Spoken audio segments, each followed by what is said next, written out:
Buenos días, amigas, amigos. Ustedes saben que es un placer para mí que nos encontremos y tener la oportunidad de compartir con ustedes algunas ideas. Muchas gracias por ese recibimiento cariñoso de ustedes. No se espera menos del corazón de un unitero. Bueno, esto es lo que nosotros queremos compartir con ustedes hoy, juzgando al mundo. Vamos a estar hablando de este tema y les paso a explicar más o menos de qué se trata. Quiero que escuche esto que yo voy a decir, a ver si tú puedes compartir algo de eso. Yo digo que la gente está un poco abrumada, está como confundida. Digo que la gente está perdiendo de vista sus propios valores y les resulta difícil distinguir lo que es bueno de lo que es malo. Digo que la gente se está disgustando por cualquier cosa y que con frecuencia se envuelve en conflictos innecesarios. Digo que la gente está conflictuada, sin esperanza y desesperanzada en cierta medida, y muy preocupada por lo que está pasando en torno suyo. ¿Sí? ¿O no? Bueno, nosotros no somos de este mundo, pero estamos en este mundo. Entonces lo que estoy diciendo no suena como cosas raras. Ahora yo te voy a decir lo mismo de una manera sutilmente distinta. Y voy a decir que nosotros como que estamos un poco confundidos. Nosotros como que no hacemos hincapié en nuestros propios valores. Nosotros como que a veces no tenemos claro qué es lo bueno y qué es lo malo. Que nos violentamos con frecuencia, que nos peleamos por cualquier cosa. Estamos preocupados por lo que pasa en torno nuestro. También es verdad, ¿o no? La sutil diferencia es que en mi primera expresión se refería a ese momento en que tú ves las cosas allá afuera. Y el segundo momento es cuando tú te decides a ver las cosas aquí adentro y aquí adentro. La sutil diferencia es que cuando uno ve las cosas allá afuera y habla de la gente y de las circunstancias, está a un paso de ponerse a buscar quién es el culpable. Pero cuando tú ves las cosas desde adentro y te involucras tú mismo, entonces estás a un paso de pensar cuáles son las soluciones. Y mejor aún, ¿y qué es lo que me toca hacer a mí? Hoy vamos nosotros a emprender esa tarea de juzgar al mundo. Pero no vamos a juzgar buscando culpables o con la intención de establecer sanciones, sino todo lo contrario. Algo así como diría nuestro amigo Fillmore. Ustedes lo van leyendo. No juzgo a otros sobre su culpa o inocencia. Me considero a mí mismo y cuál es mi posición ante los ojos de mi Padre. Empiezo la reforma conmigo.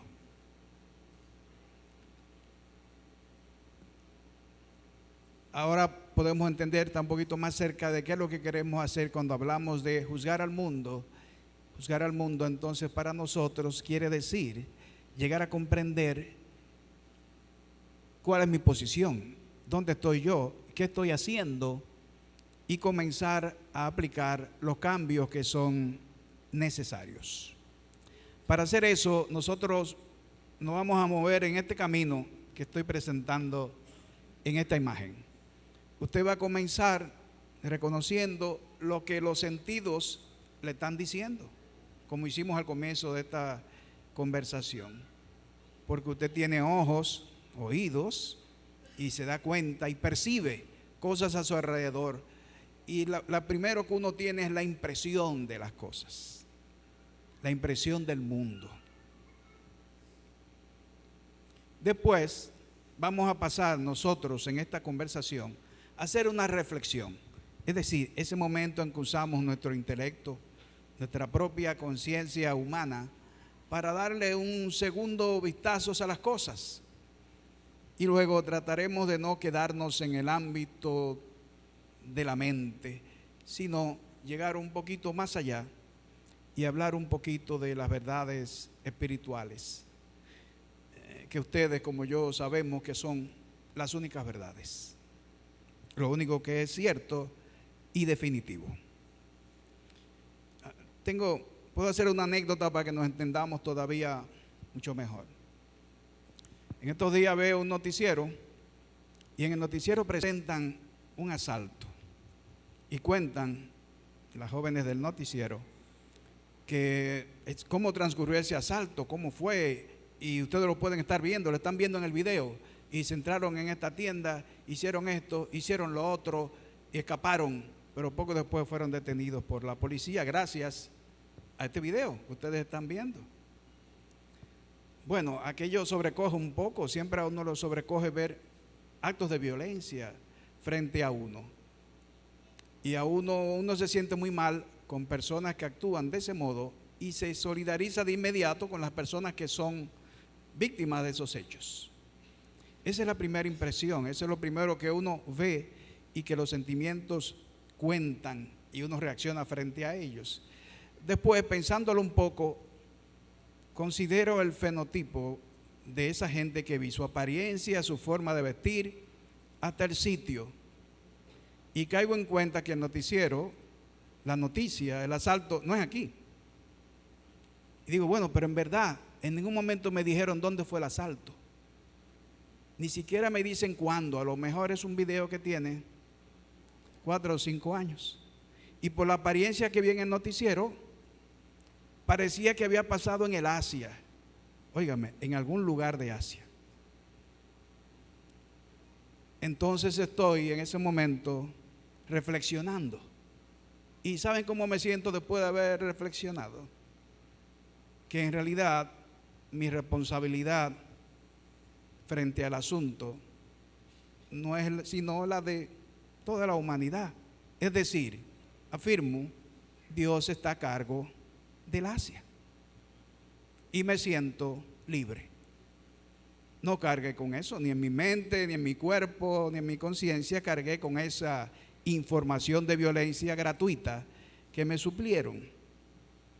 Ese camino de la primera impresión hasta la verdad espiritual es el que yo aspiro que hagamos ahora de cara al mundo en esta reflexión. Vamos primero con lo que estamos viendo, lo que estamos oyendo, lo que estamos palpando en torno nuestro. Y vale bien la pena decir que están pasando muchísimas cosas en el mundo, siempre han pasado, pero ahora podríamos decir que hay 3 sucesos que están acaparando nuestra atención y que están en cierta manera reclamando que nos involucremos, o que digamos algo, o que hagamos algo. Vamos a ver. Lo primero que se está moviendo, que se está cocinando en estos días, es que se acerca una nueva crisis. Esa crisis esta vez se llama recesión económica. ¿De dónde sacan eso? Bueno, ustedes saben que los Estados Unidos se están peleando con los chinos en materia comercial. Bien, sucede que hay gente que está midiendo ese pleito y ya han medido que un 0.5% de la prosperidad en todo el mundo se ha perdido en ese encuentro entre aquellos 2 gigantes, y temen que ese sea solo el comienzo. Se observa además que entre las potencias del mundo no había el orden de antes. Los que mandan de este lado, los que siguen de este lado y los demás allá. No hay un orden. Hay en realidad un cierto desequilibrio entre las potencias, porque hay potencias viejas y hay potencias muy nuevas. Entonces los norteamericanos viven predicando hacer América grande otra vez. Pero los hindúes están en estos días, ahora que hablamos tú y yo, con una nave orbitando en la Luna y con un módulo que va a aterrizar en la Luna para hacer unos estudios. Eso en la India. Hace unos años eso hubiera sido como un caso improbable. Pero así anda el mundo. El poder, las capacidades, las tecnologías están tan distribuidas que estamos viendo confusión en ese asunto. La gente, los poderes, ni siquiera saben dónde deben estar. Así te deben a Inglaterra, que está exigiendo su salida de la Unión Europea. Un maravilloso fenómeno, espero que ustedes lo hayan visto y le estén dando seguimiento para que entendamos cómo ha cambiado el mundo, cómo estamos viendo en nuestro alrededor poco orden. Porque los ingleses que tienen una pasión, ¿cuál es la pasión de los ingleses? Porque son famosos en todo el mundo. ¿Cómo es? El fútbol es la segunda pasión. La primera pasión de los ingleses, señores, es la puntualidad. Donde los franceses hicieron una torre de metal en el centro, en su ciudad más querida, donde los norteamericanos levantaron una estatua de una señora con una antorcha, los ingleses levantaron un reloj, el Big Ben. Bien, para ellos la primera pasión es la puntualidad, pero en este asunto de salir de la Unión Europea han cambiado los plazos permanentemente. Es decir, que los valores aún de las potencias como que se les han olvidado, como que los están descuidando. Esa primera cuestión que se ve que viene como una crisis económica está dominando la percepción de las gentes sobre el mundo. Hay una segunda, yo se lo voy a tratar tres. Una segunda es la extensión del negocio del narcotráfico. Sí, la humanidad siente que el negocio se extiende con tanta fuerza y con tanto vigor que ha comenzado a renunciar a eso. Así ustedes comienzan a ver países que están legalizando algunas drogas, porque es que no se puede con eso. Estamos llegando a una triste conclusión como esa, que yo insisto que es una confusión. Pero ¿qué trae eso? ¿Qué trae ese auge del narco en el mundo? Las consecuencias son evidentes. Hay muchísima gente perdiendo su salud y su libertad porque es seducida, porque es invitada a utilizar estos artículos, incluso de manera, como dice eufemísticamente la ley que autoriza el consumo de marihuana en varios países, de manera recreativa, como si pudiera haber recreo en una actitud destructiva del propio cuerpo y de la propia mente. Pero en fin, para nosotros significa ese auge también que sentimos y percibimos, ese miedo que tenemos de hacer cosas, de ir a lugares. Nos sentimos asustados. Y además vemos que alrededor nuestro no hay un afianzamiento de aquello que nosotros sabemos que es sano, que es decente y que es correcto, sino que parecen estarse promoviendo muchas conductas que para nosotros no lo resultan, no son así. Y eso tiene que ver, discúlpenme la crudeza, con esa extensión del narcotráfico que se advierte en el mundo. Y hay un tercer asunto que está preocupando a todos nosotros, a todos los humanos, porque lo vemos. ¿Qué es lo que vemos? ¿Qué es lo que oímos?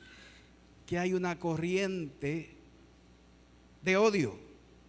Hay muchos grupos que han vuelto a tomar las riendas del odio contra otros, contra minorías. Entonces vemos como nunca a los inmigrantes ser maltratados en los países a los que llegan, que no llegan de turistas, llegan huyendo a una situación que puede haberles costado la vida a ellos y sus parientes, o porque necesitan simplemente comer, preferiblemente todos los días, por eso emigran. Y están siendo maltratados, perseguidos y están siendo asesinados. Disculpen la crudeza, porque la cantidad de inmigrantes que están muriendo en el Mediterráneo, por poner un ejemplo nada más, es realmente sobrecogedor. Y esa desidia y esa negligencia y esa injusticia es lo mismo que un crimen. Pero hemos visto nosotros atentados recientemente dirigidos contra un tipo de población. Ustedes no oyeron del que se fue y se armó para ir a matar mexicanos. Pero hay otros que se arman para ir a matar cristianos. O hay otros que se arman para matar otra minoría racial en su propio país. En fin, ¿qué se ve? Estas tres preocupaciones: problemas económicos, problemas de extensión del bajo mundo y un revival, un resurgimiento de expresiones de odio social. Lo que los sentidos dicen entonces no es bueno. Lo que los sentidos están percibiendo es una cierta dificultad. Sin embargo, yo debo decir que al mismo tiempo, en la humanidad, hay muchísima gente que está fajada para que las cosas sean no distintas, que sean buenas sencillamente como tienen que ser. Que no es que esté reaccionando a lo que el ojo ve, sino que hace mucho tiempo, muchos de nosotros, pues estamos siendo obradores de un cambio. Estamos trabajando porque se mantenga el desarrollo del planeta y el crecimiento de la humanidad y la expansión de nuestras conciencias, la mayor expresión de ella en materia espiritual. Podemos creerlo o no, o puede ser que esa información no nos esté llegando con suficiente claridad y con suficiente frecuencia, pero es así. Hay mucha gente reflexionando en estos males que hemos visto y está empeñada en buscarle la solución, pasando de lo que los sentidos ven a lo que se puede reflexionar, a lo que se puede razonar. Eso nos va a servir a nosotros mucho, escucharlos un poco, que es lo siguiente que vamos a hacer. Pero como a mí me ha parecido completamente descortés estar hablando de asuntos crudos y violentos un día domingo, que lo que nosotros queremos es como descansarnos y relajarnos, quiero devolver toda la esperanza que les pude yo haber opacado con mi intervención. Darle toda la esperanza de que lo que vemos es lo que está siendo ahora, en este momento, superado. Y que en realidad ese mundo que nos pintan los sentidos no es el mundo de ahora. Si yo no lo puedo explicar con toda claridad, es mejor que deje que se lo explique Inés. Que Inés se los diga y que los músicos nuestros le ayudan a explicar esta situación de esperanza en que realmente nos desenvolvemos.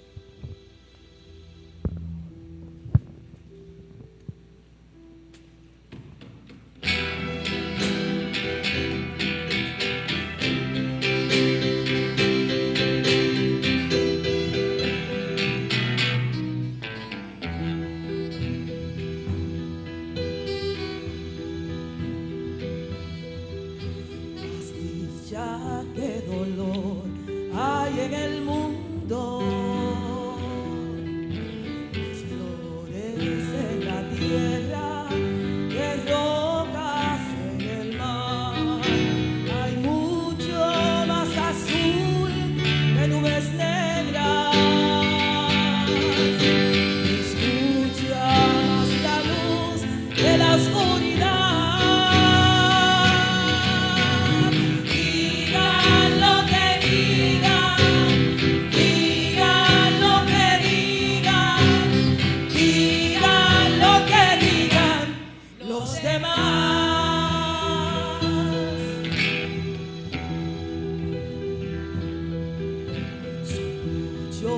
Muchos más los que perdonan, los que pretenden a todo condenar.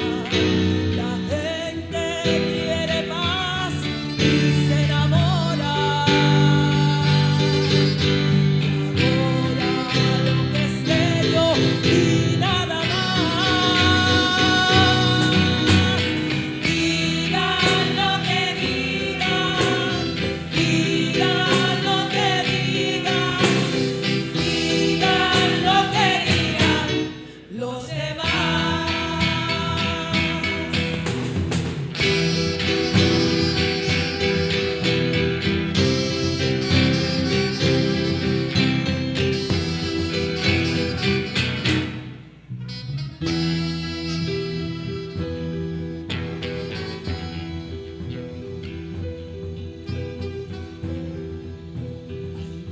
mucho, mucho más amor que odio. Besos y caricias de mala voluntad. Los hombres tienen fe en la otra vida. Luchan por el bien, no por el mal. Digan lo que digan, digan lo que digan, digan lo que digan los demás. Digan lo que digan, digan lo que digan, digan lo que digan los demás.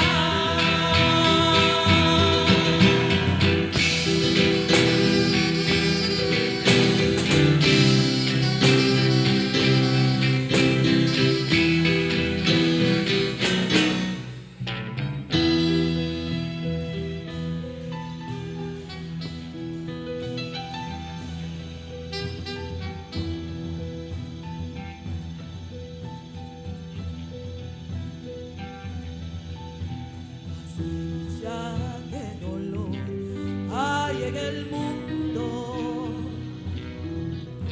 más flores en la tierra que rocas en el mar. Hay mucho más azul que nubes negras, es mucho más la luz que la oscuridad.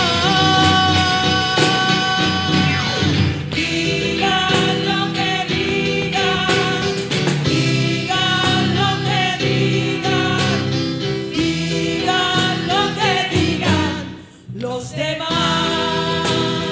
Digan lo que digan, digan lo que digan, digan lo que digan los demás.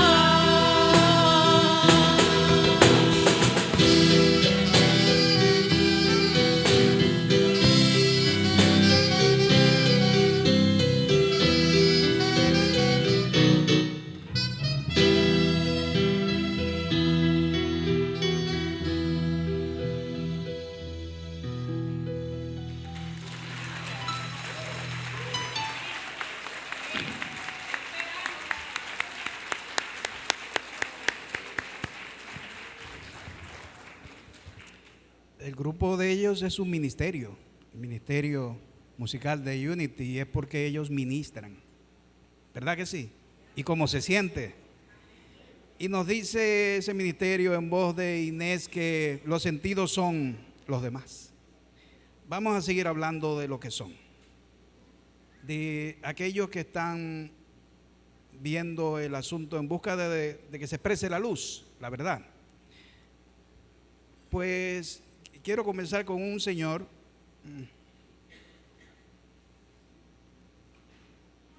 se llama John MacArthur, y dice MacArthur es uno de esta gente que están encerrados en un búnker de pensadores, un think pad, es un grupo de gente que está solamente pensando por dónde vamos y para dónde es que tenemos que dirigirnos, y tratan de asesorar a los gobiernos, a los poderes del mundo en ese sentido. MacArthur nos dice estos tres elementos, porque lo que acaban de ellos de pensar es que todo eso de lo que hablamos en el principio no son los problemas del mundo, eso de lo que hablamos son los síntomas solamente de asuntos que están transformándose, que están cambiando, que lo que hay que tener claro es para dónde es que nos estamos dirigiendo. Y en realidad la dirección, según MacArthur y el foro de Davos, que cómo se llama este foro, hay tres grandes realizaciones en que está envuelta la humanidad ahora y en la que nosotros todos deberíamos estar involucrados. Esas tres realizaciones las han estado leyendo, pero las repito. La primera, que el crecimiento económico de los pueblos, de las naciones, repercuta en la población. ¿Qué es lo que quiere decir eso? Que donde se esté produciendo riqueza, eso se vuelva beneficio para aquellos que están produciendo con su trabajo esa riqueza. Porque en el mundo todavía no se acaba de reconocer eso como una gran verdad.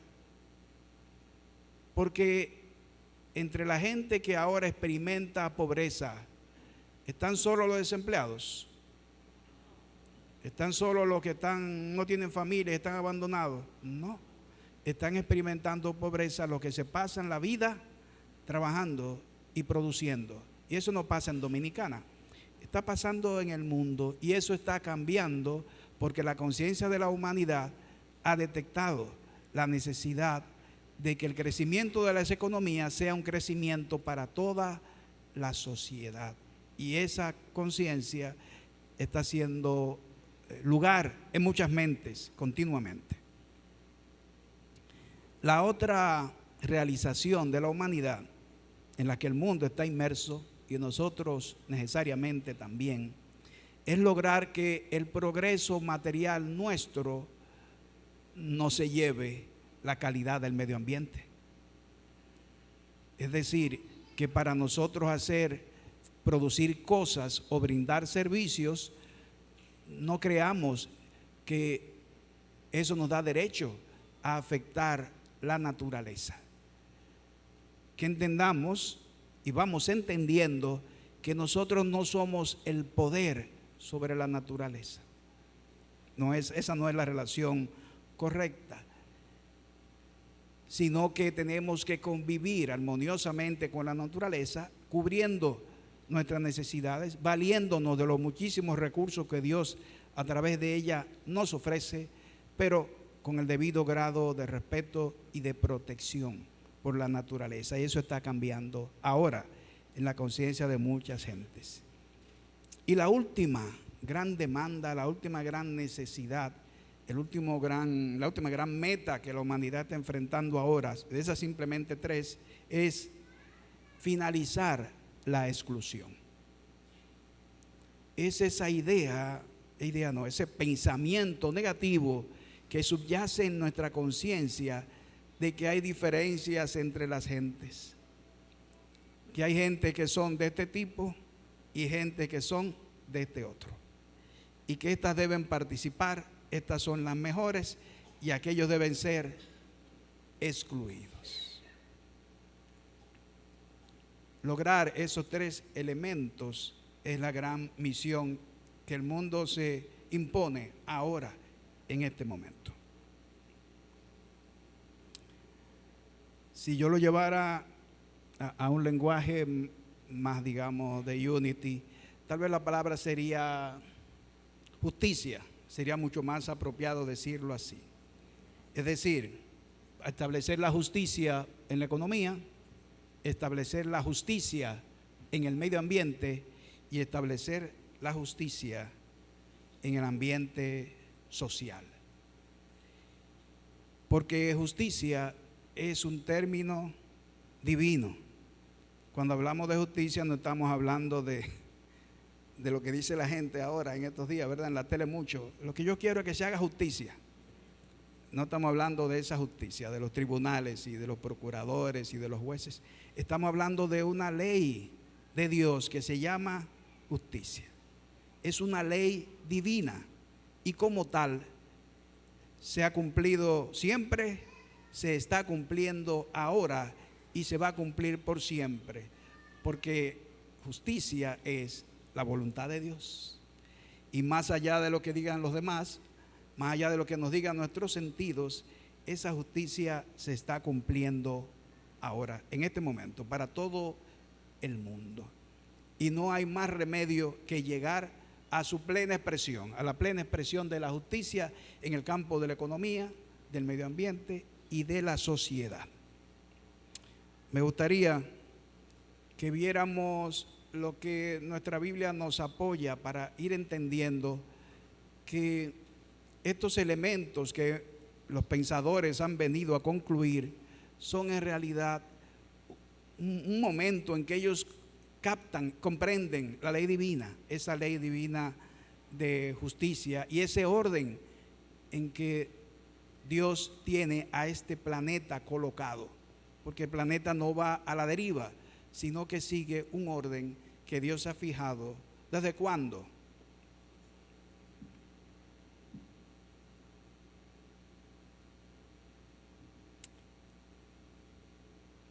Desde siempre, desde el primer momento. Comencemos viendo mensajes en la Biblia que nos hablan de estos elementos. De los tres que hemos visto: justicia económica, justicia medioambiental, justicia social.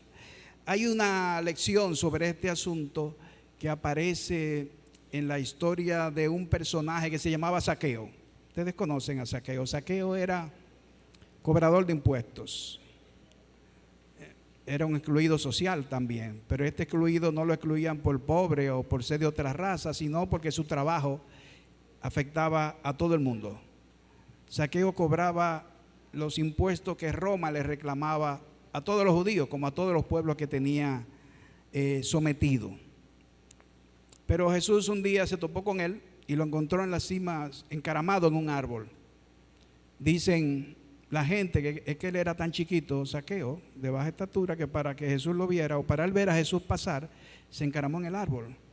A mí me parece que tiene que ver también con que ahí en su rama él estaba solo y podía ver a la gente a su alrededor, porque la vida de Zaqueo no era una cosa tranquila. Había mucha gente disgustada con él, mucha gente. Pero ese día que Zaqueo está allí esperando ver al maestro, tal vez por la novedad, el maestro le dice: Zaqueo, bájate del árbol que voy a comer en tu casa. Y eso para Zaqueo tiene que haber sido una sorpresa formidable. Yo estoy seguro que nadie en la casa de Zaqueo estaba cocinando en ese momento, porque no se imaginaba un asunto así. Pero es el caso que él lleva al maestro a su casa y lo oye y aprende de él. Y las verdades que habían en su corazón de repente alcanzan su mente y lo llenan. Y Zaqueo le dice al maestro que él va a devolver a la gente lo que le pertenece. Y comienza a repartir el dinero entre la gente que él sabía que tenía que darle ese dinero. ¿Qué estaba devolviendo Zaqueo? Estaba devolviendo lo que la ley romana decía que había que cobrar como impuesto. No, estaba devolviendo la parte que él tomaba para sí. Y que no era tampoco su salario, sino un poquito más. Entonces él se dio cuenta que ese dinero ya no podía satisfacerlo, que ese dinero nunca fue parte de su crecimiento. De repente descubre la verdad y comienza a devolver ese dinero. En realidad, la humanidad tiene que leerse esta historia. Y el que tiene poder tiene que leerse esta historia. Y el que administra un banco, y el que te da los servicios de telecable y de televisión, el que tiene un supermercado, tiene que leer la historia de Zaqueo y comprender que tiene que recibir lo que es justo que reciba.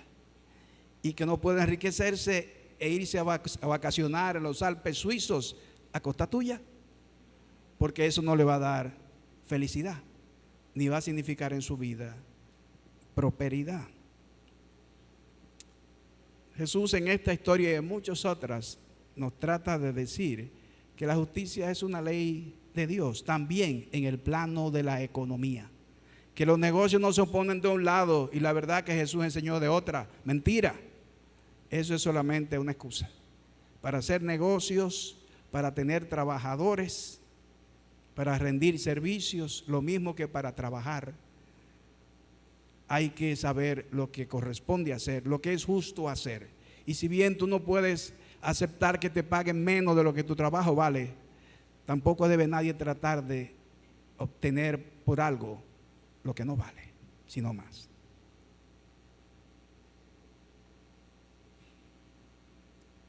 Ahora sí, justicia del medio ambiente. ¿Cuál es la posición de la Biblia? ¿Cómo demuestra la Biblia esta ley? Pues bueno, desde el principio es un fragmento del cuadro muy conocido de Miguel Ángel, ¿verdad?, de la creación del hombre. Y se hizo muy famoso ese cuadro, especialmente cuando hicieron la película del extraterrestre. E.T., no sé si ustedes alguno lo recuerda, porque no es de ahora. Pero en fin, ¿Qué nos dice la Biblia de justicia del medio ambiente? Desde el principio, ¿cuál es el primer libro? Génesis. Y Génesis dice: tomó pues Jehová Dios al hombre y lo puso en el huerto de Edén. ¿Para qué lo puso allí? Para que lo labrase y lo guardase. Entonces se podrá pensar mucho de cuál es la relación de nosotros con el ambiente, pero está escrito. ¿Cuál es tu relación con el ambiente? Lábralo y cuídalo. Y eso es todo. Los recursos del medio ambiente están ahí para todos, pero tú tienes que labrar, trabajar junto con el ambiente en la producción de recursos, de bienes, pero tu misión es cuidarlo. Así de simple, así dice el libro de Génesis. Más adelante leemos también en el Viejo Testamento: la tierra a la cual entráis para poseerla, tierra de montes y valles, bebe el agua de las lluvias del cielo. Es una tierra que el Señor tu Dios cuida. Los ojos del Señor tu Dios están siempre sobre ella, desde el principio hasta el fin del año. Es decir, que somos dueños de la tierra. La verdad es que no. Su dueño es el que la cuida y la está cuidando ahora. Dice más la Biblia, dice que tú en esta tierra eres un peregrino y un extranjero. No te hagas de cuenta que esto es tuyo y puedes disponer a tu antojo de cuanto existe. No es así. Es Dios quien es el dueño de la tierra. Lo dice mucho Carmen Fe cuando dice que el Señor es el dueño del oro y la plata. De todos los recursos del planeta, el dueño es Dios. ¿Recuerdan esta escena ustedes de la vida de Jesús?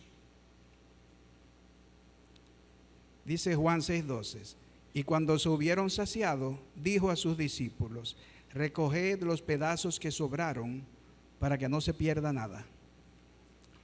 Se está refiriendo a aquella escena en que Jesús hizo repartir panes y peces para 5,000 personas que estaban con él. Pero además de que todo el mundo pudo comer y saciar su hambre, Jesús ordenó que todo lo que sobraba se guardara. ¿Y para qué? ¿Y por qué? Se había alcanzado para todos. Él no podría reeditar el milagro el día siguiente. Sería por eso que quería guardar aquello. En realidad a Jesús no le interesaba guardar. Jesús era enemigo de acumular cosas. Pero él tenía algo que enseñar. Quería enseñar que en el uso de los recursos de este mundo tú tienes que ser eficiente y que nada debe desperdiciarse, que pueda ser aprovechado. Y ustedes saben que desconocer esa ley es uno de los principales problemas que tienen los asentamientos humanos hoy en día. Nosotros sufrimos mucho aquí, por ejemplo, del problema de la basura y de los desperdicios, ¿verdad? Ustedes no sienten como que no hay forma de que no haya basura. Como que no hay forma. Yo trabajo, por ejemplo, en la ciudad colonial y me consta que hacen muchísimos esfuerzos.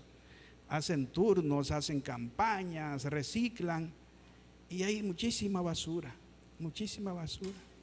¿Y ustedes saben cómo los países desarrollados están resolviendo el problema de la basura? No produciéndola. Eso, no produzca la basura, sírvete lo que te vas a comer y no botes nada que le puedes dar algún uso, nada. Así sencillamente, esa es lo que trató de enseñarle Jesús a sus discípulos y que nosotros a través de esta narración bíblica pues aprendiéramos también esa ley de economía de todos los recursos, que es una ley fundamental para que la gente, para que la humanidad y los pueblos prosperen. Hablemos de ella, de la última, que es la justicia social. Y para hablar de justicia social yo simplemente me voy a apoyar no en citas ni narraciones, sino en la vida misma de Jesús, que ustedes conocen. La conocen, ustedes leen la Biblia, estudian, vienen a los cursos y están aquí los domingos oyendo hablar de qué, hablar de Dios, hablar de su ley, hablar de Jesús el Cristo. Por lo tanto, conocemos la vida bien de Jesús. Y ustedes la conocen también, que yo me atrevo a hacer esta parte de la justicia social con una especie de preguntas que le voy a dirigir a ustedes. Bien. Y es esta: Jesús recibió a muchísima gente, ayudó a muchísima gente, hablaba, conversaba y compartía con muchísima gente. Y yo te quiero preguntar, si Jesús recibió efectivamente a todo el mundo, vamos a ver. ¿Recibió Jesús a los que estaban enfermos de enfermedades contagiosas? ¿Recibió Jesús a los fariseos que lo adversaban? Por ahí anda Nicodemo, José de Arimatea, por ejemplo. ¿Recibió Jesús a los pobres? Hay algunos que lo están pensando. ¿Recibió Jesús a los ricos? Esa estaba más difícil. Claro que sí. En torno a Jesús había muchísima gente adinerada. Curiosamente, especialmente las mujeres que andaban con él. ¿Recibió Jesús a los extranjeros? ¿Recibió a los militares romanos? ¿Y a los funcionarios de Roma? Entonces Jesús estaba abierto a todo mundo y su amor alcanzaba para todos. Bueno, es tiempo de que hagamos la pregunta ahora para nosotros mismos: ¿y a quién estoy recibiendo yo? ¿Y a quién le estoy diciendo que no? Porque, querido amigo, hemos hecho esa elección. Tenemos elegidos. Todavía no captamos ese mensaje simple y tremendamente claro de la vida de Jesús. Y todavía tú y yo tenemos una cantidad de salvación en nuestras manos y en nuestros corazones que no queremos dárselas a todos. Tenemos la gente a la que nos allegamos, a los que hablamos, a nuestras amistades. Y están francamente los que no vale el esfuerzo, los que no vale la pena, los que sencillamente no queremos. Podemos ponerle muchas excusas, pero el mundo se está moviendo ahora a recoger ese ejemplo de Jesús y de ir colocando en los pueblos la manifestación de la ley de justicia. ¿Por qué Jesús recibía a todo el mundo? ¿Por qué debes tú, por qué debo yo dejar de ponerle peros a nadie, cual que sea su condición? Cualquiera condición de la que exhibimos los humanos no vale para rechazar a nadie. Tal vez por esto que Jesús tenía muy claro. También tengo otras ovejas que no son de este redil. Aquellas también debo traer y oirán mi voz, y habrá un rebaño y un pastor. Un solo rebaño. Es decir, que llegará el momento en que en tu mente todos los pensamientos se unifiquen bajo la luz de la verdad. Y cuando eso pasa, entonces tú ves a toda la humanidad siguiendo a un pastor solamente, al Cristo, que está en cada uno igual, en cada uno sin discriminación, sin restricciones. La humanidad se encamina a comprender que es una sola, una gran familia, y que todas las diferencias han sido causas de dolor, de poco progreso, de atraso, y que es tiempo ya de vencer las diferencias y abrazar todo lo distinto que podemos ser, todo lo diverso que somos, porque esa es la riqueza de la creación.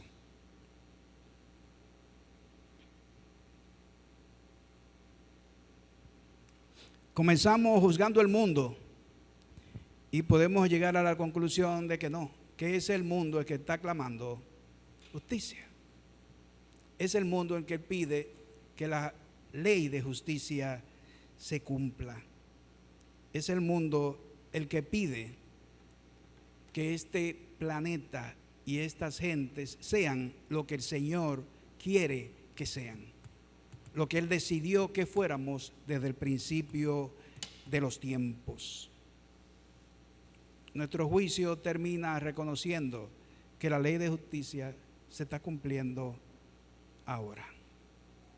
Nuestro juicio al mundo termina diciendo que la humanidad no está perdida ni desesperanzada, que tal vez falten esperanzas en nuestra propia mente, en nuestra propia conciencia, y estamos decididos a llenarnos de luz y a comprender que más allá de las apariencias, la voluntad de Dios se hace, la voluntad de Dios se cumple. Es más, se está cumpliendo justo ahora. Y tú eres parte de ese cambio. Cada vez que has orado, cada vez que has pensado bien de alguien, cada vez que has hecho una afirmación en pro de alguien, eres parte de ese cambio. Yo quiero que terminemos declarando que es así, que somos parte del establecimiento de la justicia en este planeta. Somos agentes de ese cambio. Lo vamos a decir con una afirmación de Charles Fillmore. Léela para que la podamos decir junto con energía y con cierto orden, ¿verdad? Léetela. ¿Puedes aceptar eso? Entonces lo decimos juntos. El infinito espíritu de amor y justicia está actuando en todos mis asuntos y todo está bien. Es así. Dios nos ha bendecido. Gracias.